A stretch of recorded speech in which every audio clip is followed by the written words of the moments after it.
দূর থেকে যেন এখন প্রতিদিনই রকেট লঞ্চার নিয়ে হাজির হচ্ছেন আর্জেন্টিনার ডিফেন্ডার নাহুয়েল মলিনা। বিশ্বকাপের বাকি আর 1 মাস, এখন তিনি আছেন অবিশ্বাস্য ছন্দে ও ফর্মে। বিশেষ করে যেভাবে একের পর এক দূরপাল্লার শট করে যাচ্ছেন, তাতে আলবিসেলেস্তারাও দেখতে পারেন আশার আলো। এই তো গতরাতে যে শট নিলেন তিনি ভ্যালেন্সিয়ার বিপক্ষে, এটা যদি কোনোভাবে জড়িয়ে যেত জালে, তবে হয়তো পুস্কাসের অপেক্ষাতেই থাকতো অনেকে।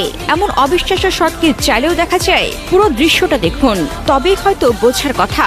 মাঝমাঠের একটু ভেতরের দিক হতেই তার দিকে বল বাড়িয়ে দিয়েছেন সতীর্থ। সেই বল রিসিভ করে এক টাচে তিনি সামান্য সামনের দিকে গেলেন। তখনও কেউ নেই তার কাছে, তিনি ছিলেন সম্পূর্ণ আনমার্ক।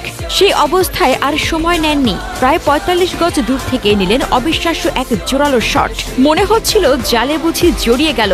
গোলকিপার এত দূর থেকে বল আসতে দেখেও পারেনি ঝাঁপিয়ে পড়তে। নড়েছেন ঠিকই, তবে সেটা যেন দায়সারা। কোনোভাবেই গোল বাঁচানোর চেষ্টাও করতে পারেননি। তবে নাহুয়েল মলিনা ছিলেন